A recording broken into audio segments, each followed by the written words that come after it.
What's up, everybody, and welcome to Mind, Body, and Lifestyle. My name is Eddie, and today we are going to talk about diets, and one diet in particular, the alkaline diet. And the reason I wanted to talk about this and bring this up is that a lot of people, you can look up and down your Facebook page or watch YouTube videos and see a lot of people promoting this diet, and it's been around for a while. It's been around, I want to say, since the mid to late 90s. Um, so, and what I want to do is explore whether or not it's worth it. You know, I think a lot of these diets, which can be considered fad diets, all they do, honestly, is make you waste a lot of money, time, and energy. And while some aspects of these diets can be beneficial health-wise, the question becomes: is it really worth it to follow that diet? Or should I say, are the claims that the diet making true or not?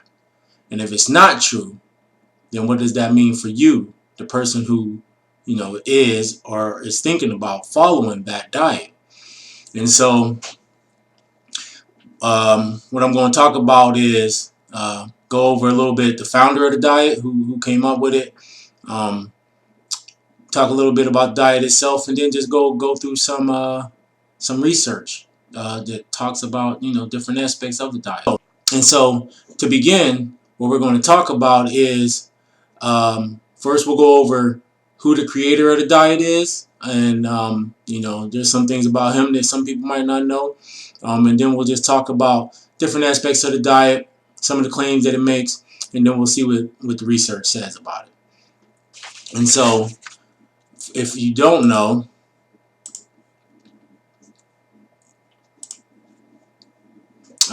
who started the alkaline diet? Well, the creator of the alkaline diet is named Robert Young. Robert Young, he's a self-proclaimed naturopath who wrote numerous books, one of them being The pH Miracle. He wrote that around 2010, and he claimed that diseases are caused by acidity in the blood. Had a lot of movie stars and entertainers and stuff following the diet and promoting it as a healthy diet. Young touted himself as a doctor and a naturopath over the years, but his doctorate in nutrition is from a non-accredited, now defunct correspondence school, and he does not have a medical degree. The prosecution at his 2016 trial said his doctorate was purchased from a diploma mill, and it was pointed out that he had gone from a bachelor's to a doctor's degree in 8 months. So anybody that's been in school or know anything about college or anything, you don't go from a bachelor's to a doctorate in 8 months, right? So let's look at this timeline. This is probably disturbing, especially if you want to follow the diet. I think it would be important, to know the facts about the person that came up with the diet. So in 1995, Young allegedly drew blood from 2 women, and he told them that they were ill and then sold them herbal products to treat those illnesses.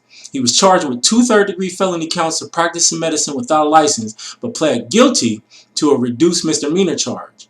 Young argued that he had never claimed to be a medical doctor, and that the women had entrapped him by asking to be part of his research, and that he looked at the woman's blood and simply gave them some nutritional advice.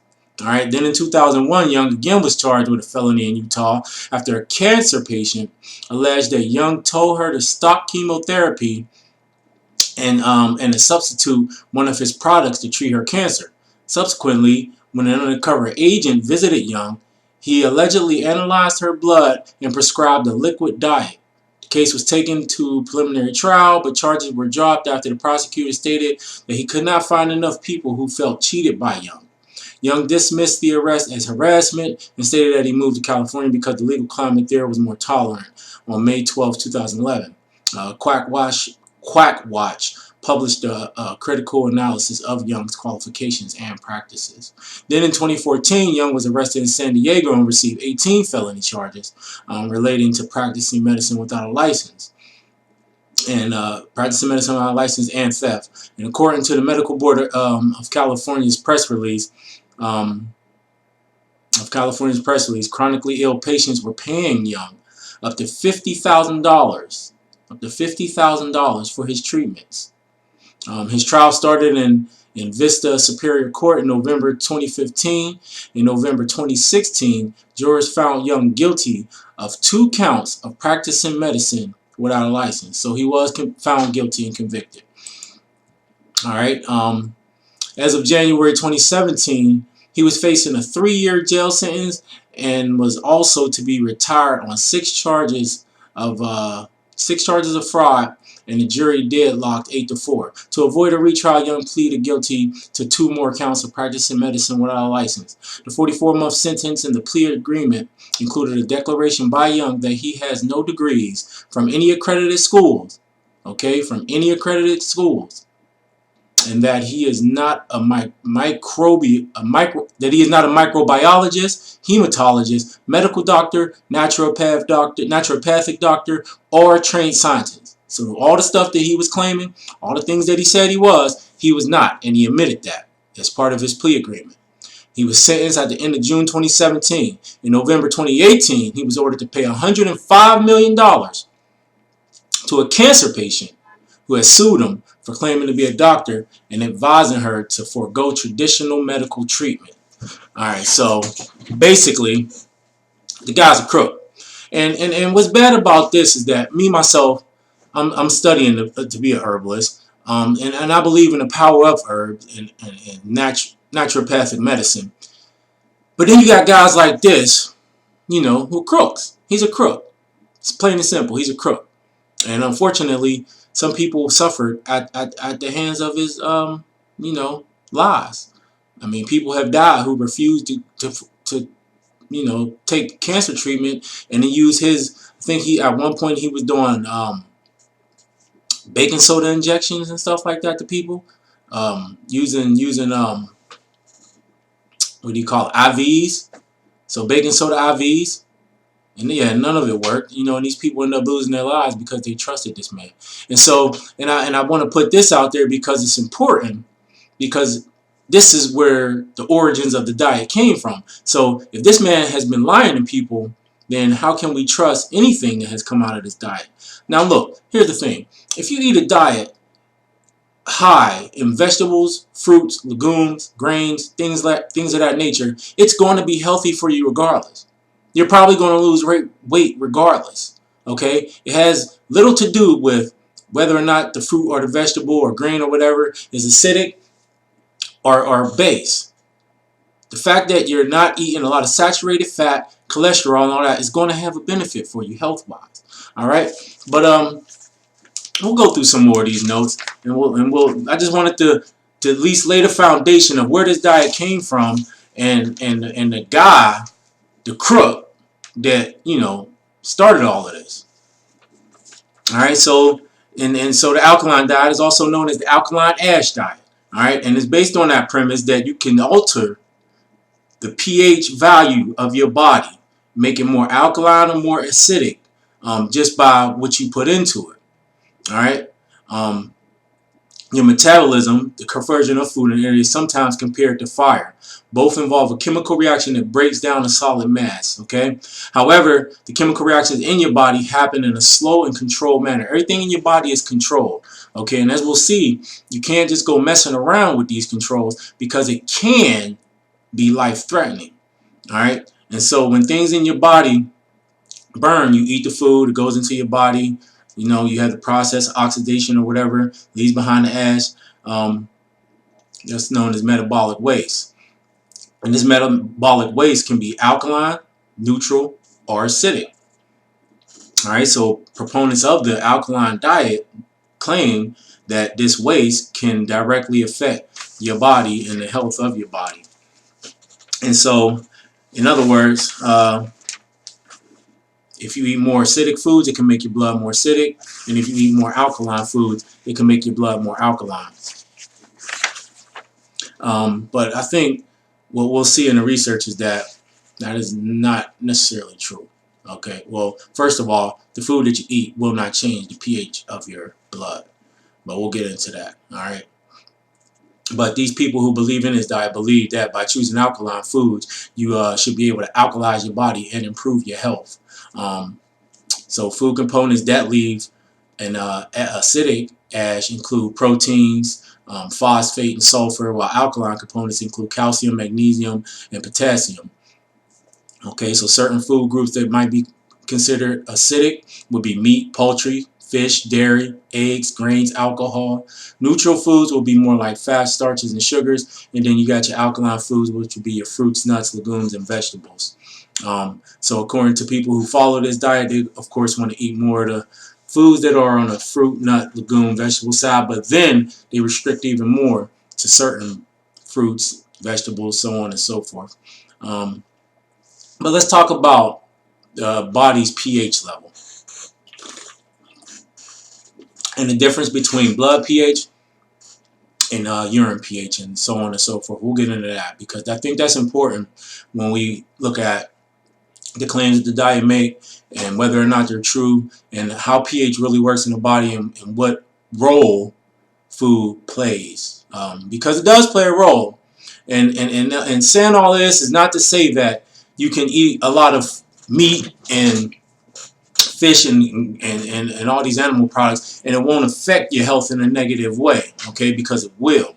But what we are speaking about is whether or not these things change your blood pH, all right, not your urine, because we'll talk about that, okay. So like I said, it's important to understand this. And so put simply, pH is a measurement of how acidic or alkaline something is. All right. So if you look at a pH scale, it starts from 0 and goes to 14. And so something that's acid would be, of course, 0 to like maybe 6.9. Neutral would be 7, and anything over 7, from 7.1 all the way up to 14, would be more alkaline. And so many proponents of the diet suggest that people monitor the pH of their urine to ensure that it's alkaline over 7, probably anywhere between like 7 and 8. You don't want to get too high because that can cause problems, and we'll get into that. But however, pH varies greatly in the body, and so some parts are more acidic and some parts more alkaline. Okay, for instance, your stomach. Your stomach's full of hydrochloric acid, and the pH in there is about anywhere from like 2 to 3.5 because it's necessary. It has to break down things and all of that. So does all that work in your stomach. It kills different microbes, things that might normally hurt you. So it has to be very acidic. On the other hand, the blood is always slightly alkaline with a pH of about 7.36 to 7.44. So your blood has to be regulated very closely. It cannot change and become more acid or alkaline without you experiencing probably some health consequences, okay? Things that might end up putting you in the hospital. And so when your blood falls out the normal range, it can be fatal if left untreated. However, this only happens during certain disease states, such as like ketoacidosis caused by diabetes, starvation, alcohol intake, and has little to do with your diet. And so, just to recap, pH value measures a substance acidity or alkalinity. Okay? So, for example, your stomach is more acid, your blood is more alkaline, which is necessary. And then there's different other parts of your body which may be a little more acid or alkaline than others. Okay? And so food will affect the pH of your urine, but not your blood. Okay, so it's very, very, very important to realize that it's critical for your health that the pH of your blood remain constant. It can't change according to whether or not you eat a steak over an apple. Okay, it can't do that. That means if you ate a steak, a hamburger, a hot dog, and you just had one of those cheat days where you was just eating all types of garbage, and your blood was to respond to that by becoming more acidic, 5 point whatever or 6 point whatever, that could actually put you in the hospital, if not threaten your very life. So that's not how it works. And so if it was to fall outside normal range, your cells would stop working and you would die very quickly if that was not treated. And you would experience some symptoms before any of that happened anyway. And so for this reason, your body has many effective ways to closely regulate this pH balance, all right? And this is known as acid-base homeostasis, all right? In fact, it's nearly impossible, all right, pay attention to that, impossible for food to change pH value of blood in healthy people, although tiny fluctuations can occur within the normal range. However, of course, food can change the pH value of your urine. And then that can vary as well. So excreting acids in your urine is one of the main ways, though, that your body regulates its blood pH. So your body has to regulate the pH of the blood. So one of the ways it does that is through the urine. The other ways, basically, is through breathing carbon dioxide. But we'll talk about that. And so if you eat a large steak, of course, your urine will be more acidic, right? A few hours later, then as your body removes that waste, right? It has to bring that homeostasis back and balance everything out. And so, of course, it excretes the extra acid. And if it didn't do that, then you would end up getting sick.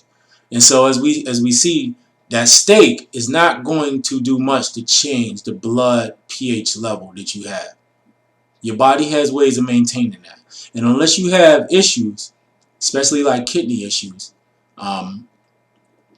then it's nothing to really worry about. I mean, I think people, unless you're a very sick individual or on dialysis or something, worrying about how acidic or alkaline something is not that much of a big deal if you are eating a healthy, well-balanced diet. All right. Now remember, I want you to keep everything in perspective. We're talking about a healthy, well-balanced diet. I'm not talking about eating a standard American diet, because there's just all types of problems with that. And I think how acidic your urine is and all of that is probably going to be the least of your worries if that's your diet. But another thing that that the proponents of the diet put out there is that acid-forming foods have an effect on your bone health and can cause osteoporosis later on down the line. There's different research on that, which I'll show some of the articles, but basically, many alkaline diets proponents believe that to maintain a constant blood pH, your body takes the alkaline minerals, such as calcium, from your bones to buffer the acids from the acid-forming foods that you eat. All right, because calcium works as a buffer. So according to that theory, acid-forming diets such as the standard American diet, right, will cause a loss in bone mineral density. And so this theory is known as the acid-ash hypothesis of osteoporosis. That the more acidic foods that you eat, the more calcium is leached from your bones, or it's excreted out into your urine, which eventually, years and years down the line, would lead to you having fragile bones and even osteoporosis, especially in women.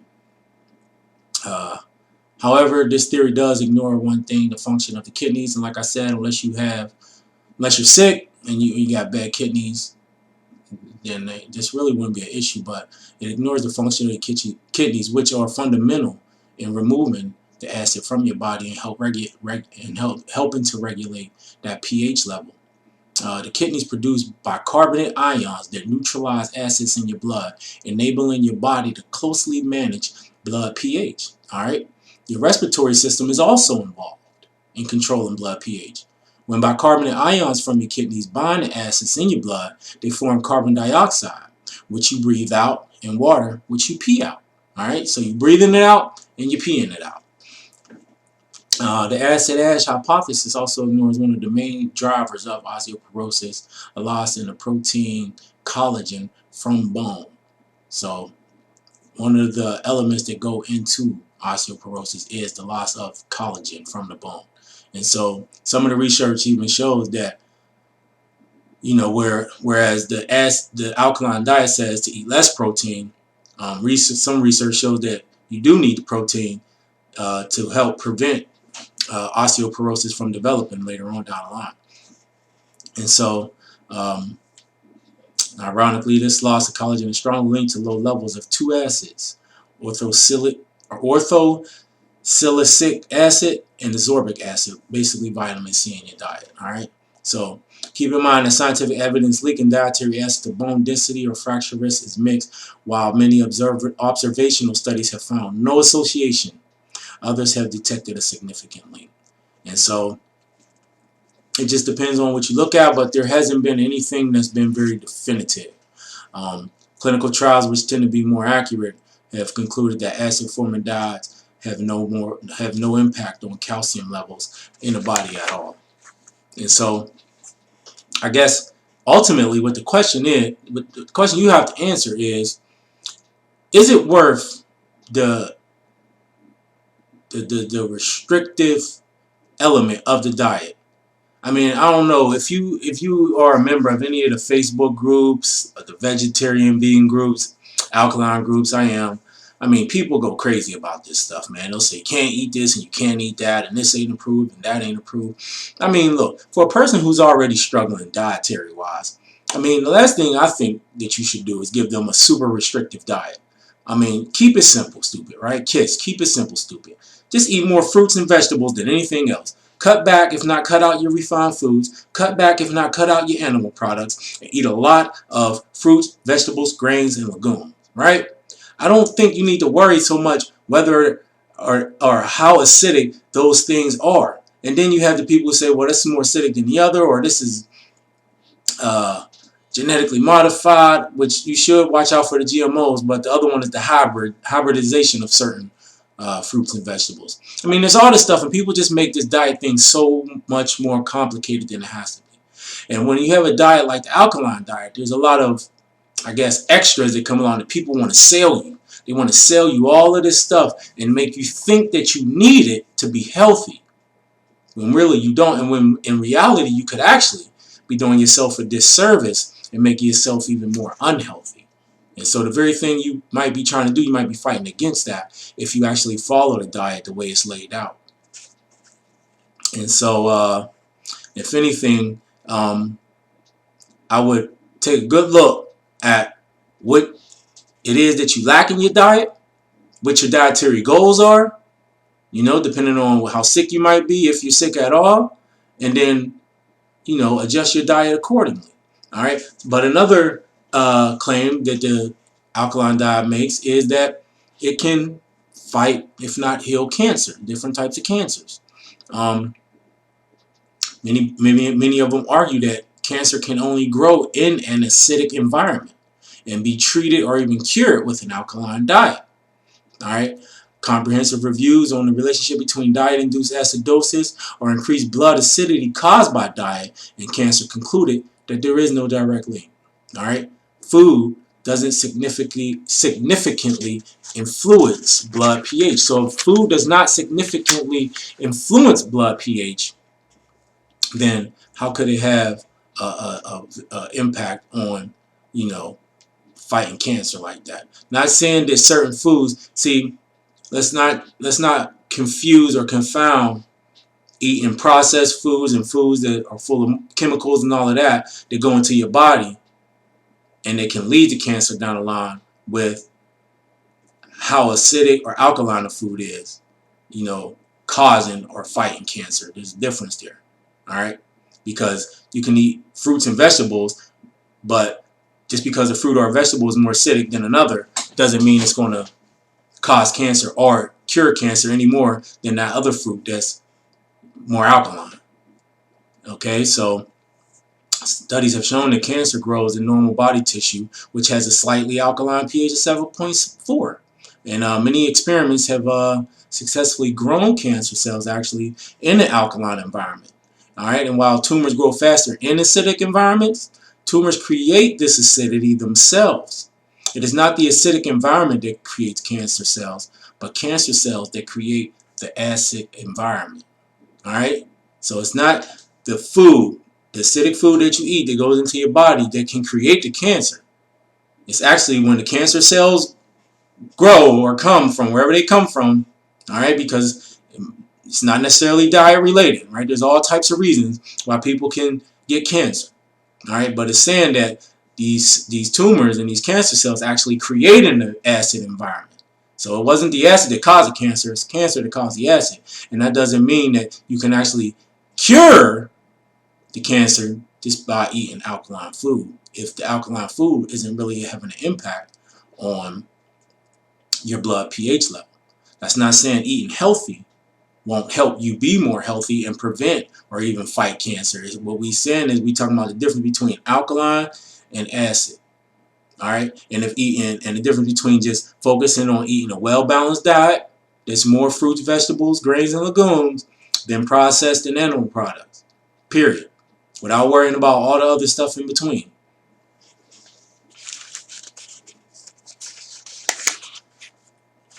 And so the bottom line is that the notion that the diet will boost your health because of its alkalizing effects is suspect.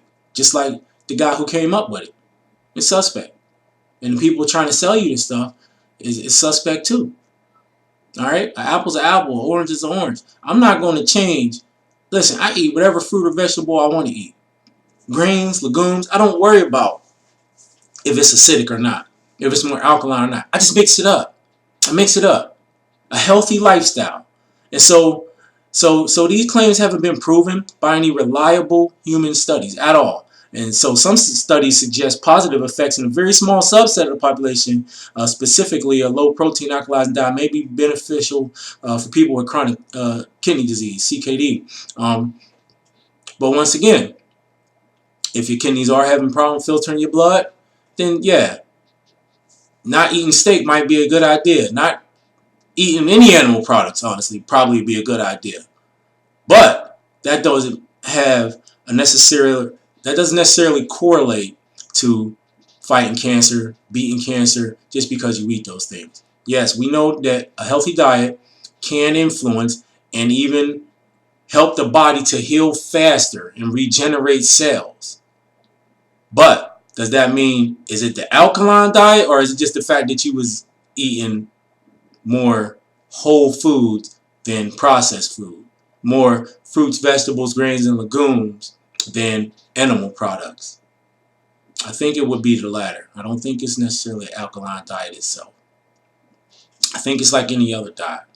They want to give it a name, exaggerate some of the claims. Let's say exaggerate, because I won't say that all the claims are false, because they're not.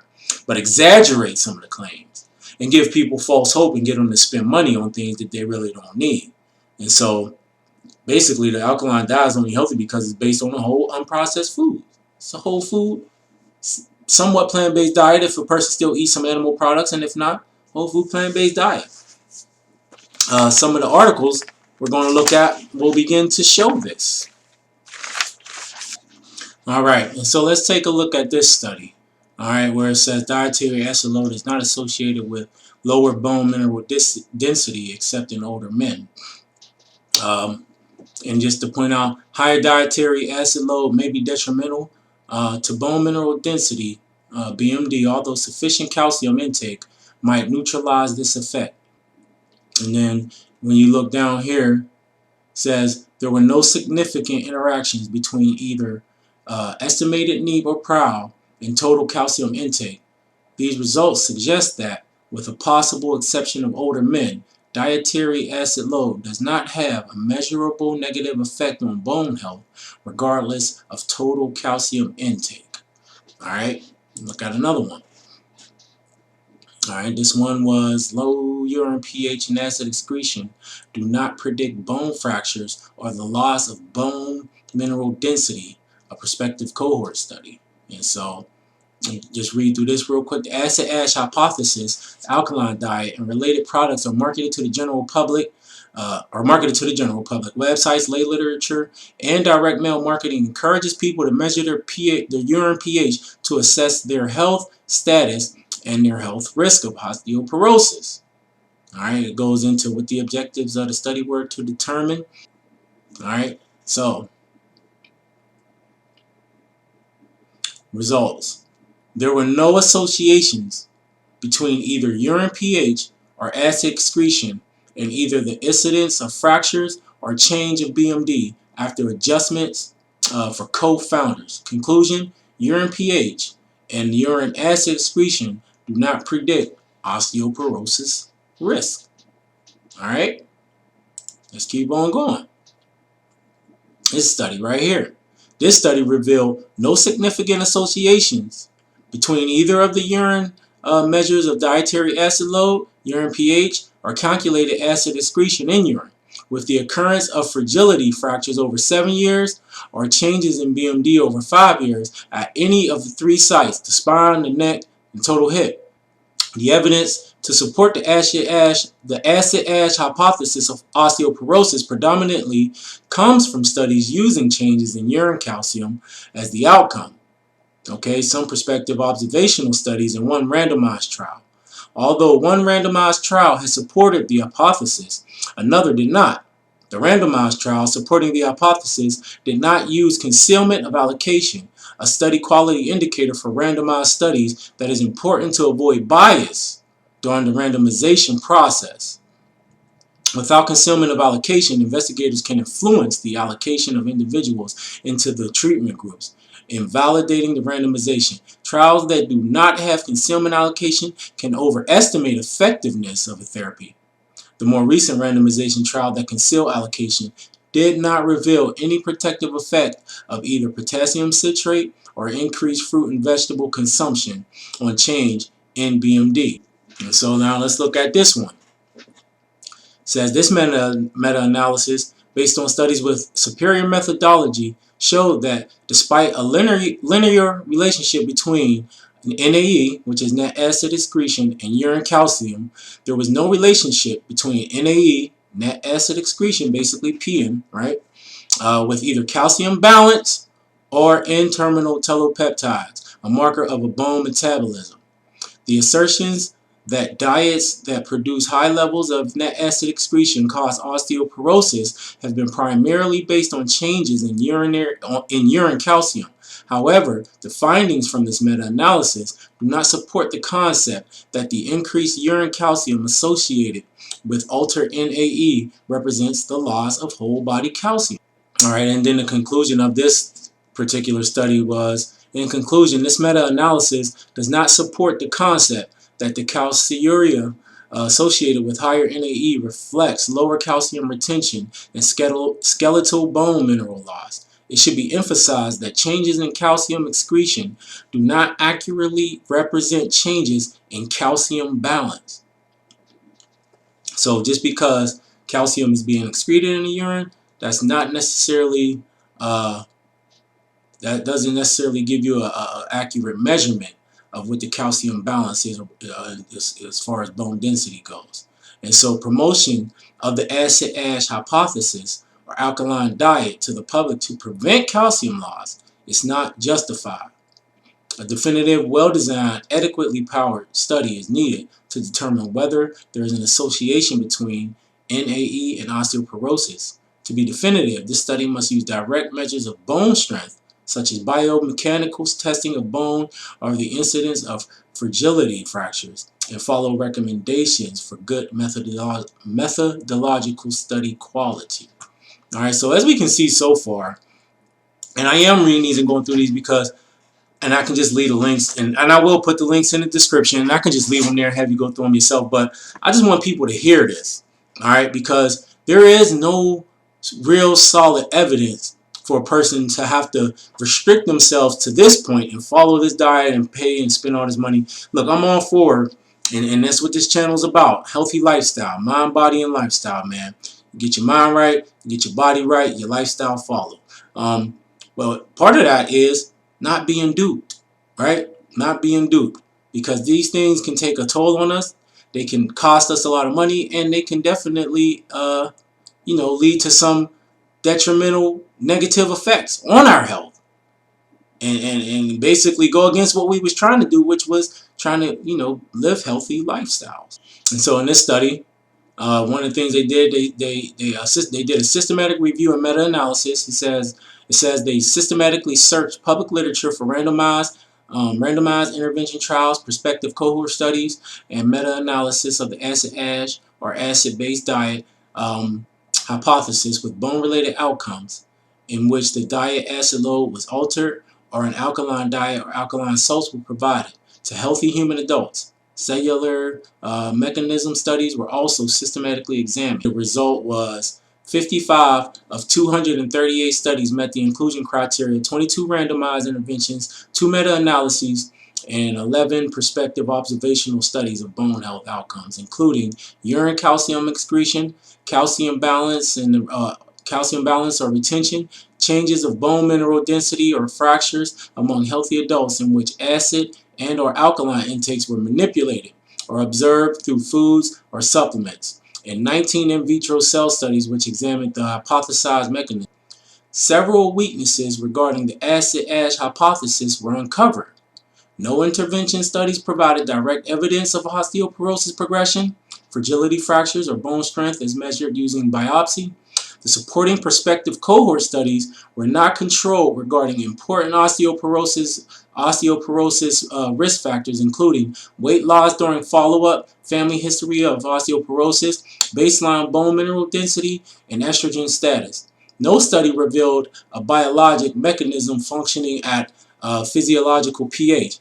Finally, randomized studies did not provide evidence for an adverse role of phosphate, milk, and grain foods in osteoporosis. Let's take a look at this study. The results of this one was 8,278 citations were identified, and 252 abstracts were reviewed. One study met the inclusion criteria and was included in the systematic review. No randomized trials were located. No studies were located that examined dietary acid or alkaline water for cancer treatment. The included study was a cohort study with a low risk of bias. This study revealed no association between the diet acid load with bladder cancer, and no association was found even among long-term smokers. Conclusion: despite the promotion of the alkaline diet and alkaline water by the media and salespeople, there is almost no actual research to either support or disprove these ideas. This systematic review of the literature revealed a lack of evidence for or against diet acid load and or alkaline water for the initiation or treatment of cancer. Promotion of alkaline diet and alkaline water to the public for cancer prevention or treatment is not justified. So I think that's very important to remember. It is not justified. Alright, let's look at another one. We got two more we're going to look at. In this study, the alkaline diet emphasizes to varying degrees fresh fruits, vegetables, roots and tubers, and legumes with only a moderate protein intake. It is possible that some of these foods may have cancer protective effects, not through their acidity, alkaline promoting qualities, but rather due to nutrient and non-nutritive compounds. A systematic review and meta-analysis of prospective studies show that a high intake of dietary fiber is associated with reduced risk of colorectal cancer. A review and meta-analysis of epidemiological research on physical activity, diet, and adiposity found that a prudent dietary pattern of high intakes of fruits, vegetables, whole grains, legumes, and fish appeared to be protective against breast cancer. However, the alkaline diet promotes the exclusion of many foods, and several of which contribute many beneficial nutrients and have health benefits. So, once again, nothing that I haven't already said. There's really nothing either way to say that this specific diet is protective or preventative of cancer and other diseases, or whether or not it causes them, or whatever. The fact of the matter is, drinking a bunch of alkaline water or eating foods that are more alkaline than acidic is not necessarily making you more healthy. In fact, especially in the case of alkaline water, drinking too much of it can actually hurt you. Your stomach is acidic for a reason. And there are cases of people who drinking too much alkaline water or taking too many of them drops or using too much of the baking soda have caused themselves issues in their digestive tract. So I would be careful about that. I mean, there was a time when I was doing that. I was drinking the alkaline water and all of that stuff. And honestly, at some point, I started that. And I'm not saying it was the reason for the alkaline water, because I was doing some other things, but I was having digestive issues. But I do find it very interesting when I stopped doing it, those issues went away. So just saying. I'm not 100% sure. I didn't get it checked by a doctor. I'm just saying. It started when I started drinking all the water. Stopped when I stopped drinking it. So despite the promotion of the alkaline diet and alkaline water by the media and salespeople, there is almost no actual research to either support or disprove them. A systematic review of the literature revealed a lack of evidence of an association between the diet acid load or alkaline water for cancer risk, and no studies alkaline treatment for cancer. Promotion of alkaline diet and alkaline water to the public for cancer prevention or treatment, once again, it's not justified. And so a lot of these studies are coming to the conclusion that there's really not much either way, right? To support the claims or to necessarily go against them. There's actually more to not support the claims, some of the claims, right? To not support some of the claims. It's definitely not enough for a person to go out and start spending their hard-earned cash on all these products and restricting their diet to the point where it can be unhealthy just to lose some weight or to get healthier when there are better alternatives. All right, I mean, just looking at this site, says the claim acidic foods can alter the body's pH balance and promote cancer. All right, the unsubstantiated theory is based on lab studies that suggest cancer cells thrive in an acidic, low pH environment but cannot survive in alkaline, high pH surroundings. And what the research shows is that while these findings are accurate, they apply only to cells in an isolated lab setting. Altering the cell environment of the human body to create a less acidic, less cancer-friendly environment is virtually impossible. I mean, if you read those words, this right here kind of debunks the whole premise behind that alkaline diet, right? Altering the cell environment of the human body to create a less acidic, less cancer-friendly environment is virtually impossible. While proponents of this myth argue that avoiding certain foods and eating others can change the body's pH level, these claims stand in stark contrast to everything research shows about the chemistry of the human body.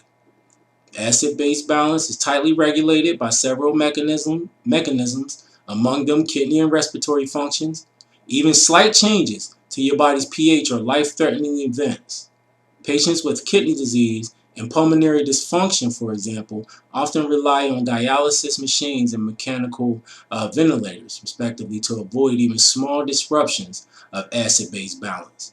And home test kits, which measure the pH of urine, do not relay information about the body's pH level. So stop spending money on those stupid pH strips and stuff. Foods, drinks, and supplements will affect the acidity or alkalinity of urine, but it is the only fluid that is affected. In fact, excess acid or bases is excreted in the urine to help maintain proper pH balance in the body, which is what we said earlier, right? And so what you eat can have a profound effect on your cancer risk, but the acidity or alkalinity of foods is not important. Instead, focus on making dietary choices that can truly affect your risk. Eat a wide variety of vegetables, fruits, whole grains, and beans. Limit consumption of red and processed meats. And enjoy alcohol in moderation if at all. And so that's what I just said, right? It's not about how acidic or how alkaline something is. It's a whole food diet and limit, if not cut out, the processed and the animal products. And we got 2 more, or 3 more maybe, articles just to look at, because I want to give you as much information as I can. And I'm not going to read this whole thing right here. And I just wanted to go through this real quick. This is going to be a few parts of the same research article, which has some very good information. So it says calcium in the form of phosphates and carbonates represents a large reservoir of base in our body. All right, and in response to the acid loads such as the modern diet, these salts are released into the systemic circulation to bring about pH homeostasis, right, which is what we spoke about earlier. And it has been estimated that the quantity of calcium lost in the urine with the modern diet over time could be as high as almost 480 grams over 20 years, or almost half of the skeletal mass of calcium. However, urinary losses of calcium are not a direct measure of osteoporosis. There are many regulatory factors that may compensate for the urinary calcium loss. When the arterial pH is in the normal range, a mild reduction of plasma bicarbonate results in a negative calcium balance, which could benefit from supplementing bicarbonate in the form of potassium bicarbonate. It has been found that bicarbonate, which increases the alkali content of a diet, but not potassium, may attenuate bone loss in healthy older adults. The bone minerals that are wasted in the urine may not have complete compensation through intestinal absorption, which is thought to result in osteoporosis. However, adequate vitamin D uh, and magnesium and phosphate, when needed, can help that. It says vitamin D may allow for appropriate intestinal absorption of calcium, magnesium, and phosphate when needed. So vitamin D helps your body to absorb those minerals, which would help you with your calcium issues if you have them. Sadly, most populations are generally deficient in vitamin D, especially in northern climates. In chronic renal failure, correction of metabolic acidosis with bicarbonate significantly improves parathyroid levels and levels of the active form of vitamin D. The most recent systematic review and meta-analysis has shown that calcium balance is maintained and improved with phosphate, which is quite contrary to the acid-ash hypothesis, as well as a recent study looking at soda intake, which has a significant amount of phosphate, and osteoporosis in postmenopausal American First Nation women did not find a correlation. It is quite possible that the high acid content, according to Reamer's classification, needs to be looked at again in light of compensatory phosphate intake.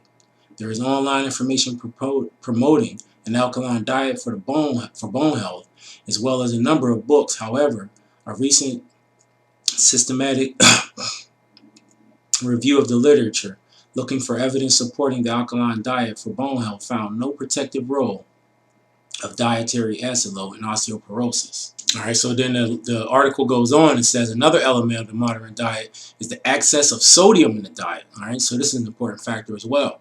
There is evidence that in healthy humans, the increased sodium in the diet can predict a degree of hyperchloremic metabolic acidosis when consuming a net acid producing diet. As well, there is evidence that there are adverse effects of sodium chloride in the aging population.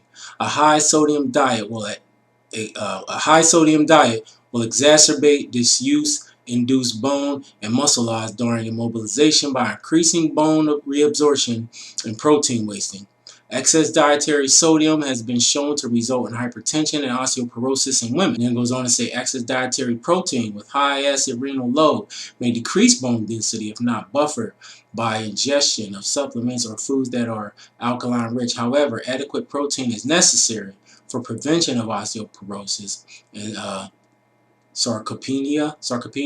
Therefore, increasing the amount of fruit and vegetables may be necessary rather than reducing protein. So what they're saying is not necessary for you to necessarily reduce your protein. Although if you are eating a lot of animal protein, you definitely should. But that increase in the fruits and vegetables may be just as beneficial. And there's another part where it talks about alkaline diet and muscle. So as we age, there's loss of muscle mass, which may predispose to falls and fractures. A 3-year study looking at a diet rich in potassium, such as fruits and vegetables, as well as a reduced acid load, resulted in preservation of muscle mass in older men and women. Conditions such as chronic renal failure that result in chronic metabolic acidosis result in accelerated breakdown of skeletal muscle. Correction of acidosis may preserve muscle mass in conditions where muscle wasting is common, such as diabetic ketosis, trauma sepsis, chronic obstructive lung disease, and renal failure. In situations that result in acute acidosis, supplementing younger patients with sodium bicarbonate prior to exhaustive exercise resulted in significantly less acidosis in the blood than those that were not supplemented with the sodium bicarbonate. And basically, sodium bicarbonate is just baking soda. Basically saying that baking soda helped cut down on the acid load when a person works out. Alkaline supplementation and growth hormone has been long known that severe forms of metabolic acidosis in children, such as renal tubular acidosis, are associated with low levels of growth hormone with resultant short stature. Correction of the acidosis with bicarbonate or potassium citrate increases growth hormone significantly and improved growth. The use of enough potassium bicarbonate in a diet to neutralize the daily net acid load in postmenopausal women resulted in a significant increase in growth hormone and resultant osteocalcine. Improving growth hormone levels may improve quality of life, reduce cardiovascular risk factors, improve body composition, and even improve memory and cognition. As well, this results in a reduction of urinary calcium loss equivalent to 5% of bone calcium content over a period of 3 years. And then alkaline diet and back pain. There is some evidence that chronic low back pain improves with the supplementation of alkaline minerals. With supplementation, there was a slight but significant increase in blood pH and intracellular magnesium. Ensuring that there is enough intracellular magnesium allows for the proper function of enzyme systems and also allows for activation of vitamin D. This in turn has been shown to improve back pain. Alright, and finally, we'll just go to the last part. The human body has an amazing ability to maintain a steady pH in the blood, with the main compensatory mechanisms being renal and respiratory. Alright, so peeing and breathing. Many of the membranes in our body require an acid pH to protect us and to help us digest food. It has been suggested that an alkaline diet may prevent a number of diseases and result in significant health benefits. Looking at the above discussion on bone health alone, certain aspects have doubtful benefit. There does seem to be enough evidence that milk or cheese may be as detrimental. Um, yeah. There does seem to be enough evidence that milk or cheese may be as detrimental as Reamer's formula suggests, since phosphate does benefit bone health and result in a positive calcium balance. However, another mechanism for the alkaline diet to benefit bone health may be the increase in growth hormone and resultant increase in osteocalcin. There is some evidence that the K-Na ratio does matter and that the significant amount of salt in our diet is detrimental. Alright, so salt, sodium, especially the iodized salt. High protein diets may also affect bone health, but some protein is also needed for good bone health. That don't mean you necessarily need animal protein either. Muscle wasting, however, seems to be reduced with alkaline diet, and back pain may benefit from this as well. An alkaline environment may improve the efficacy of some chemotherapy agents, but not others.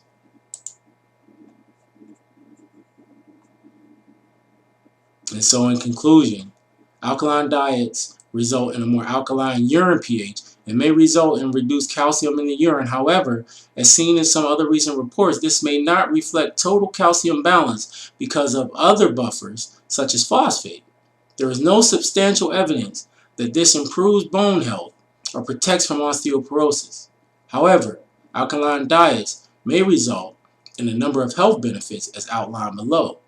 Increased fruits and vegetables in an alkaline diet would improve the K-Na ratio, and may benefit bone health, reduce muscle wasting, as well as mitigate other chronic diseases such as hypertension and strokes. 2. The resultant increase in growth hormone with an alkaline diet may improve many outcomes from cardiovascular health to memory and cognition. And 3, an increase in intracellular magnesium, which is required for the function of many enzyme systems, is another added benefit of the alkaline diet. Available magnesium, which is required to activate vitamin D, will result in numerous added benefits in the vitamin D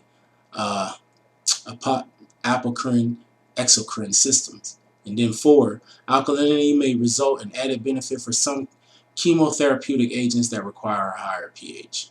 Alright, so from the evidence outlined above, it will be prudent to consider an alkaline diet to reduce morbidity and mortality of chronic disease that are plaguing our aging population. One of the first considerations in an alkaline diet, which includes more fruits and vegetables, is to know what type of soil they were grown in, since this may significantly influence the mineral content. At this time, there are limited scientific studies in this area, and many more studies are indicated in regards to muscle effectiveness, growth hormone, and interaction with vitamin D. And so I did go through a lot of that. I was thinking about just throwing them up on the screen and giving just a slight, a quick summary of them. But I wanted to go through that for a reason, because as you can see, there's some benefits to being on an alkaline diet, but a lot of the claims are unfounded. And I think what we don't know is it the fact that you're on an alkaline diet, or just that you're eating more fruits and vegetables? Because it does promote eating healthy, right? Fruits, vegetables, legumes, beans, and all that good stuff. But it just promotes eating the ones that are less acidic than the others.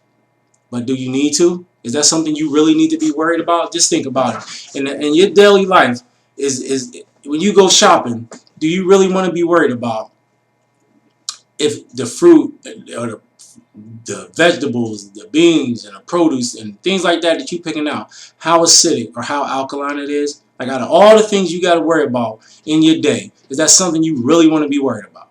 I mean, if you're one of those type of people, then that's fine by me.